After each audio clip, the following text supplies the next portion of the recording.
Spencer is a first-time caller from Barnet. What would you like to say?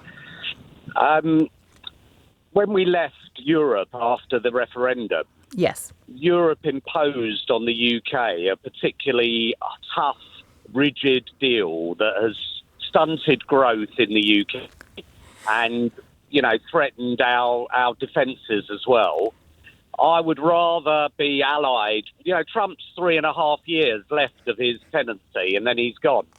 Well, there's some dispute over that, isn't there? There are suggestions that he might refuse to move. We don't know what will happen, but certainly, my problem with people saying he definitely will call another election and it will be free and fair and everything will be fine is that everybody who said that the fears about Trump were exaggerated at the beginning of his second term have been proved wrong. He's been worse, if anything, than people feared. So we do have to consider that possibility, don't we? Well, is he worse? I mean, I think we could learn a few lessons here from Trump. Not everything he's doing, obviously, is correct, but he is putting his country first, and he's doing the things. Why should he be propping up NATO with funds disproportionate to the other contributors? Well, hang on. But we're talking about the silencing of journalists. We're talking about threatening of academic institutions, the closing down of the Department for Education. Thousands of people losing their jobs through these swinging cuts. Thousands of people millions of people losing their social security. How is that good for America?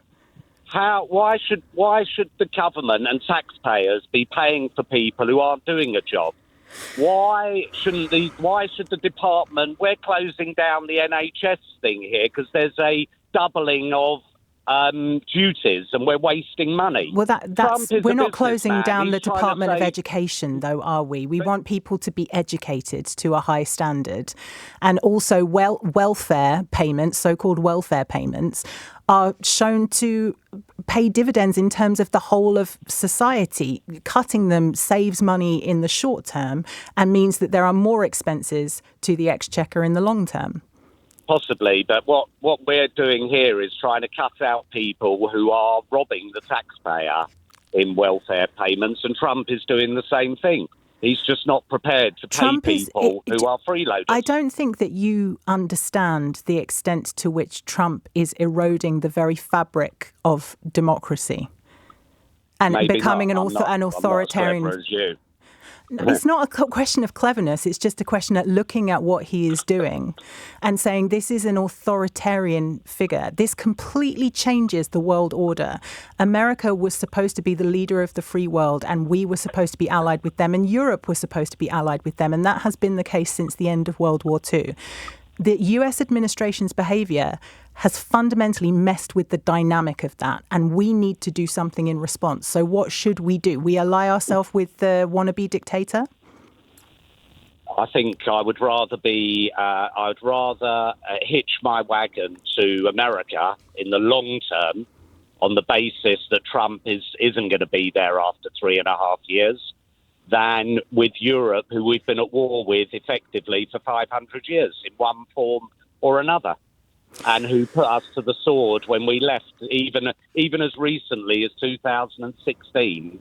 They've been I take harsh. issue with your framing of that. They were very clear that there was only one type of Brexit deal that was feasible and that would be disadvantageous to the UK. You can't just allow people to leave a union and to have more benefits or equal benefits than they had before they left it. That defeats the purpose of a union. They were very clear on that from day one. It's our politicians that lied to us and said that it wouldn't affect us in the way that it has. Okay, I accept that. I accept that. Nonetheless, Germany, France, Spain, over 400 years, those alliances have shifted tremendously in all different directions.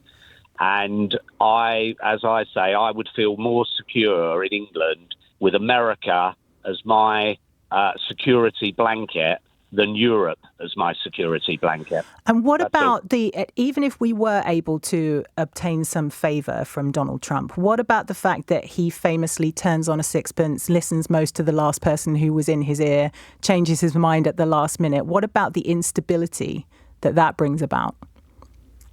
I don't know, but I sense that on some of the big. This would be a massive issue to America. I don't believe that they would want to be bad friends, call it, with the United Kingdom, given the tie-up in security information, having a solid partner on the European front.